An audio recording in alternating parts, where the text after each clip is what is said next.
러시아에 파병된 북한군이 이미 우크라이나 국경을 넘어 침투했다는 속보가 조금 전에 전해졌습니다. 이 속보에 따르면 북러 군사 밀착으로 한반도 안보 위협이 커지는 가운데 윤석열 대통령은 젤렌스키 우크라이나 대통령과 통화해 대응 방안을 논의했고요. 또 CNN 보도에 따르면 북한군이 우크라이나 내로 진입했다는 소식까지 전해졌는데요. 이와 관련해서 김대영 국가전략연구원 군사전문위원과 함께 알아보겠습니다. 어서 오시죠. 네, 저희가 전해드린 내용에 따르면 북한군 소수 병력이 이미 우크라이나 내에 침투했다라는 CNN의 보도가 있었습니다. 뭐 교전이 일어났는지 여부까지는 확인이 안 됐습니다만 뭐 교전이 임박했다 이런 신호로 볼 수 있는 거죠. 사실상 그렇다고 할 수 있겠습니다. 예. 약간 지금 본격적인 전선 투입에 앞서 제가 봤을 때 약간 시험적 성격으로 일단 소수 병력을 좀 투입시킨 게 아닌가 이렇게 네. 보여지고요. 만약에 이제 성과가 괜찮다 그러면 본격적 투입으로 이어질 수 있어서 상당히 이 뉴스 자체가 좀 충격이라고 할 수 있겠습니다. 예. 네. 그러면은 뭐 오늘 여러 가지 소식들이 또 추가적으로 들어올 것 같은데 예. 뭐 영상이 공개된다거나 그럴 가능성도 있을까요? 충분히 있다고 보여집니다. 지금 예. 이제 보통 우크라이나 전쟁에서 하루에 그 수천 대의 드론이 날아다니거든요. 예. 네. 전선 앞부분에서 계속 날아다니면서 이건 뭐 러시아나 우크라이나 똑같습니다. 그래서 계속 전장을 이렇게 정찰하는 역할을 하고 있는데 만약에 투입이 됐다 그러면 이제 그런 영상을 특히 이제 우크라이나 측에서 공개할 가능성이 굉장히 높고요. 왜냐면 이제 우크라이나 입장에서 이게 실질적 위협이 됐으니까 예. 아마 전 세계를 상대로 그런 일종의 심리전을 고려해서 영상이 획득되면 아마 이제 SNS를 통해서 이제 공개할 가능성이 저는 매우 높다고 보여집니다. 네, 우크라이나군 지원 단체의 주장도 나왔습니다. 러시아에 파병된 북한군이 이미 우크라이나군과 교전을 했고 이 중에 전사자도 발생했다라고 좀 밝혔거든요. 신빙성 어느 정도라고 보세요? 뭐 아직은 이거는 좀 검증되지 않은 소식이라 이걸 뭐 100% 믿을 수 있냐라는 좀 의문이 있긴 한데 예. 현재 상황에 봤을 때는 뭐 앞서 CNN도 보도를 했지만 네. 좀 이제 시험적 성격으로 이제 소규모 부대를 계속 전선으로 내보내는 것 같아요.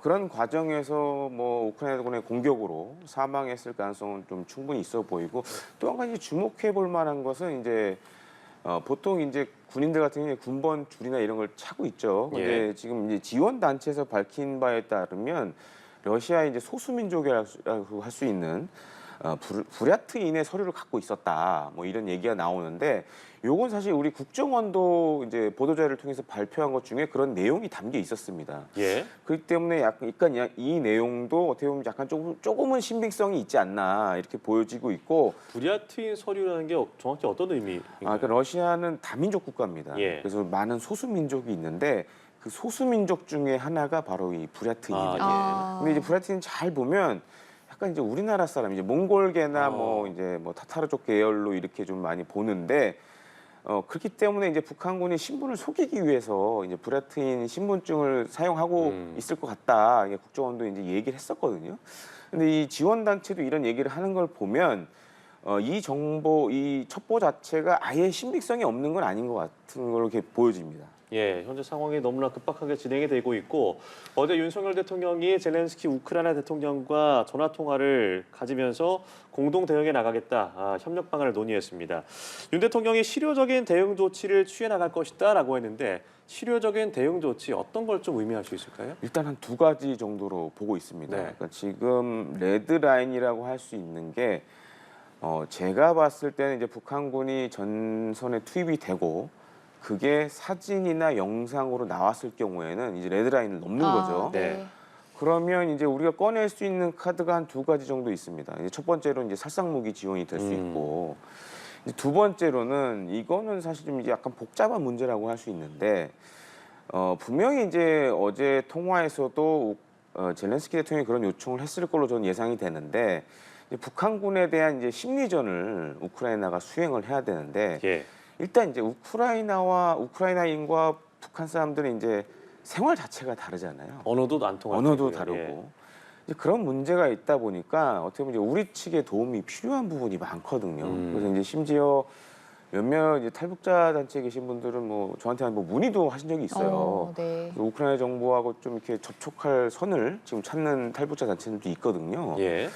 그렇게 되면 우리가 이제 뭐 군이 나설지 아니면 이제 민간 단체가 나설지 이 부분도 좀 우리가 좀 이제는 좀 고민을 좀 해봐야 될 상황이 왔다라고 좀 보고 있습니다. 그래서 예. 물론 이제 군이 간다라는 거는 이거는 또 이게 국회 동의라든가 여러 가지 문제가 있고 물론 이제 직접적 전투 참여는 안 하지만 우리가 후방에서 예를 들어서 심리전과 같은 조언을 하려면은 군인들이 이제 가야 되는 상황이 발생할 수도 있는데 요거는 사실 이제 국회의 그런 비준이라든가 통과 네. 문제가 있기 때문에 좀 쉽지 않아 보이고 지금 이제 민간 단체들을 이제 활용하는 방법도 하나의 좋은 방안이 될 수 있지 않나 이렇게 좀 보여집니다.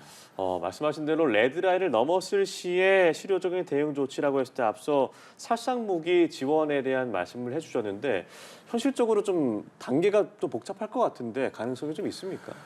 일단은 사실 이제 뭐 예를 들어서 뭐 일각에서는 우리 국산 무기를 지원해야 되는 거 아니냐 이런 네. 말씀들을 하시는데 사실 이제 아시다시피 최근에 이제 K 방산 수출이 많다 보니까 이게 뭐 새롭게 무기를 만들어서 주기도 어렵고 그다음에 우리 군이 쓰고 있는 무기를 줬을 경우에는 우리 또 전투력의 문제가 생기고 네. 그래서 그건 좀 어려울 것 같아요. 그래서 이제 가장 먼저 쓸 수 있는 카드는 사실상 이제 탄약류가 될 것 같은데 최근에 이제 우크라이나 쪽에서 나오는 자료들을 보면 이제 올해 초만 하더라도 러시아군이 그러니까 우크라이나군이 포탄 한 발 쏠 때 네. 러시아군이 한 8발 정도 쐈는데 지금은 우크라이나군이 한 발 쏠 때 러시아군이 2발 정도 쏜다 그래요. 근데 이 상황에서 만약에 우리가 그 우크라이나군이 정말 필요로 하는 155mm 포탄을 뭐 수십만 발 만약 지원한다. 그러면 이제 우크라이나 입장에서는 한번 이제 대규모 공세를 펼칠 수 있는 그런 탄약을 얻기 때문에 굉장히 러시아 입장에서는 뼈 아플 수 있습니다, 이게. 그래서 그런 측면에서 우선 이제 살상무기 지원 카드로 꺼낼 수 있는 건 아무래도 포탄 지원이 될 수 있지 않을까 이렇게 좀 생각을 해봅니다. 네. 그 살상무기 카드를 꺼내기 전에 뭐 어느 정도 기준을 넘어서면 우리 정부가 그 정도로 대응을 할 거라고 보시는 건가요? 저는 이제 반복적으로 말씀드리지만 이제 전선에 만약 북한군이 나타나서 네. 전투를 수행하는 뭐 장면이라든가 이런 게 나오거나 아니면 이제 북한 군인 중에 몇 명이 우크라이나군의 포로로 잡힌다. 네. 그래서 그 완전히 정도 그 수준이요. 실체가 밝혀졌을 때는 이거는 분명하게 레드라인을 넘는 겁니다. 아. 그렇기 때문에 우리도 그에 상응하는 조치를 좀 취할 필요가 있지 않나 이렇게 보여집니다. 우리 정부가 지금 또 경계하는 것 중 하나가 결국 우크라이나 내에 북한군이 파병되면 그 대가로 북한이 러시아로부터 군사기술 이전을 받을 가능성 이 부분도 좀 많이 경계를 하고 있는 상황이잖아요. 그렇습니다. 이제 그 부분에 대해서 많이 우려들을 하고 계시고 실제로. 근데 저는 좀 개인적으로는 좀 다르다고 좀 보고 아, 있는데 그래요? 사실 이렇게 북한이 전례 없는 파병을 하는 이유는 네. 아무래도 이 현금 때문에 그런 것이 아닐까라고 이제 저는 보고 있는데 사실 지금 이제 보통 러시아에서 이제 용병으로 이렇게 여러 나라 사람들 데리고 옵니다. 근데 이제 최저 월급이 한 미화 2,000불 정도 그리고 그 이상 되는 경우도 있는데 예. 이거는 사실 그동안 이제 북한이 러시아의 포탄이라든가 여러 가지를 지원했었죠. 이제 이런 것들은 이제 에너지라든가 정말 북한이 필요로 하는 물자들, 식량 뭐 이런 것들로 받았다 그러면 이 병력을 보냈다라는 거는 분명히 러시아에서 월급을 줘야 됩니다. 아. 그렇기 때문에 이 어마어마한 지금 뭐 10,000여 명 이상 되는 병력을 보내는 걸로 알려져 있는데 뭐 이 사람들 뭐 월 2,000불씩 계산해보면 사실 이게 북한 입장에서는 적지 않은 돈이거든요. 그래서 일각에서는 이제 탈북자 단체 계신 분들은 그 얘기도 합니다. 이제 좀 이게 좀 가슴 아픈 얘기인데 김정은 입장에서는 오히려 북한군 병사들이 희생될수록 더 좋을 수도 있다. 그러니까 왜냐하면 이제 기존의 월급에 더해서 만약 전사를 하게 되면 이제 위로금 성격을 더 주거든요. 예. 그러면 이제 북한 입장에서는 이제 특히 이제 김정은 입장에서는 가뜩이나 지금 외화가 부족한 상황이고 각종 제재로 인해서 어떻게 보면 이런 병력 파견을 통해서 외화 획득이라는 아주 큰 목적을 달성할 수 있기 때문에 그래서 병력을 보내는 게 아니냐 저는 이렇게 좀 보고 있습니다. 자금 지원이 첫 번째 우선순위가 될 수 있겠다라고 하셨습니다. 이렇게 북러 협력에 대응하기 위해서 젤렌스키 대통령이 한국에 조만간 특사를 파견하겠다라고 했거든요. 이 특사가 어떤 역할을 하게 될까요? 아무래도 이제 그 살상무기 지원, 그다음에 이제 심리전 관련된 것에 대한 좀 우리 정부의 지원을 요청하지 않을까 이렇게 네. 좀 판단을 하고 있고. 또 한 가지로는 사실 이제 본격적으로 북한군이 우크라이나 전선에 투입되게 되면 아마 우크라이나 특히 이제 정복 같은 경우에는 해외에 있는 북한 사람들 대상으로 뭐 납치라든가 암살 작전에 들어갈 수도 있습니다. 지금도 사실 이제 러시아 영내에서 우크라이나 이 민간인 시설을 타격한 그런 군인들을 상대로 뭐 납치를 하거나 뭐 살인을 저지르거나 이런 것들을 할 수 있거든요. 뭐 요건 이제 상상의 영역이지만 어떻게 보면 이제 우리 정부의 그런 작전을 할 수도 있다라는 좀 사전에 좀 이렇게 미리 언급도 있지 않을까 이렇게 좀 네. 보여집니다. 네, 이 얘기도 좀 해보겠습니다. 김정은 위원장이 이 파병 인원들의 책임자로 김 위원장의 최측근인 김영복을 보냈거든요. 그 네. 이유 그리고 김영복의 역할은 어느 정도까지일지 얘기를 해본다면요. 그러니까 이 김용복 부참모총장 같은 경우에는 지금 이제 뭐 폭풍군단이라고 알려진 이 특수작전군을 이제 사령관을 했고 네. 어떻게 보면 북한군 내에서 굉장히 이제 김정은 라인이라고도 할 수 있고요. 또 굉장히 진급도 빨랐습니다. 네. 거기에 대해서 어떻게 보면 이제 특수작전 통이라고도 할 수 있는데, 그러니까 이거를 이제 보낸 이유를 좀 두 가지 정도로 추정을 할 수 있습니다. 그러니까 지금 이제 러시아에 북한군이 독자적으로 작전을 할 거냐, 아니면 이제 러시아 군의 지휘를 받을 거냐, 이 두 가지 문제가 사실 있습니다. 이제 군사적인 측면에서 봤을 때는. 근데 이제 김용복 부참모 총장을 보냈다라는 거는 뭐 뒤에서도 언급이 될 수 있지만 사실 지금 이제 러시아하고 북한 같은 경우 이제 언어 소통에 여러 가지 문제가 있죠. 그렇기 때문에 이 군을 운용하는 측면에서 봤을 때는 일종의 이제 특정 구역을 아예 북한군에게 맡기는 방법도 있거든요. 그럼 이제 북한군이 독자적으로 그 지역에서 작전하게 되면 굳이 언어 소통에 큰 문제가 필요 없어요. 네.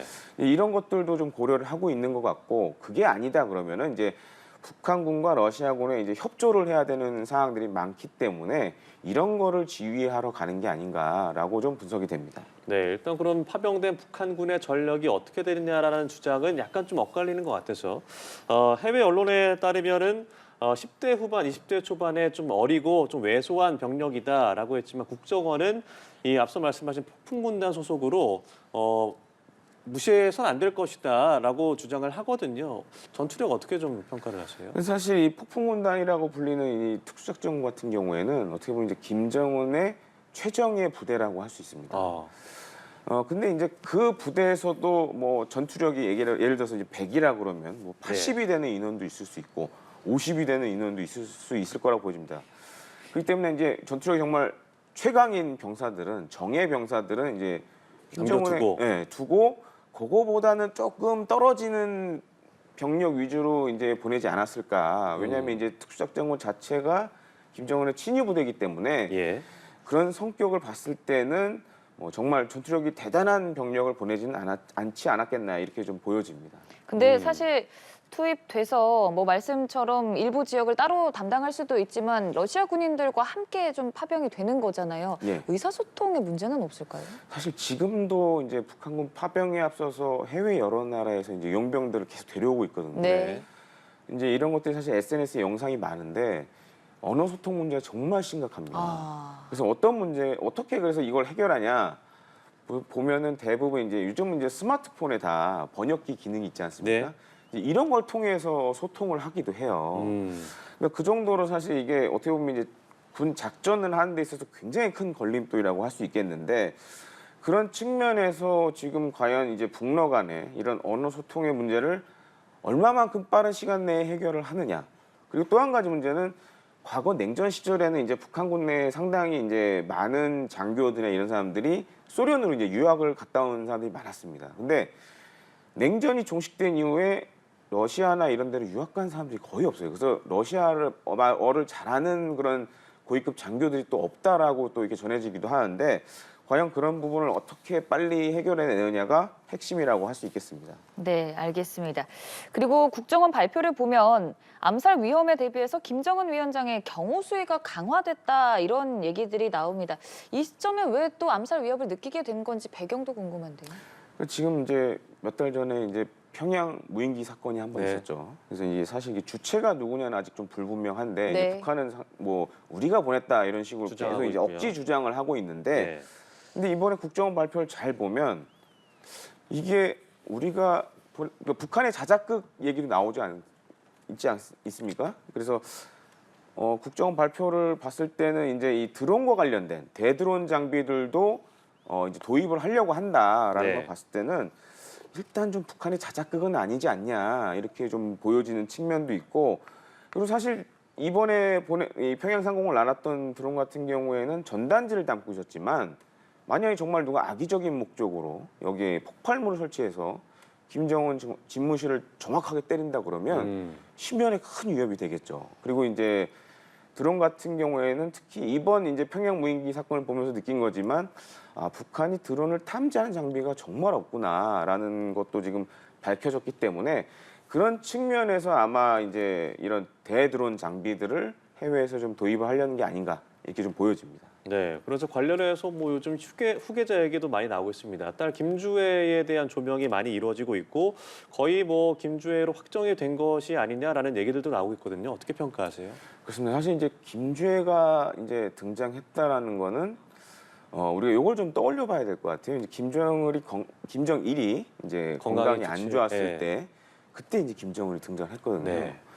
이게 어떻게 보면은 역설적으로 지금 상당히 김정은의 건강 상태가 좋지 않다. 그러니까 이제 어떻게 보면 차근차근 지금 준비를 하고 있는 걸로 보여지고 사실은 이제 뭐 북한이 지금 러시아에 많은 병력을 또 보냈고 이런 것들을 봤을 때는 김정은 입장에서 어떻게 보면 이제 러시아가 좀 김주애의 좀 지원자 역할을 해줬으면 하는 그런 좀 생각도 갖고 있는 게 아니냐라고도 좀 판단이 됩니다. 네, 참 여러 가지 해석이 나오고 있는데요. 오늘 북한군이 우크라이나 내에 파병됐다는 소식과 함께 김대영 국가전략연구원 군사전문위원과 함께 여러 얘기 나눠봤습니다. 고맙습니다. 고맙습니다.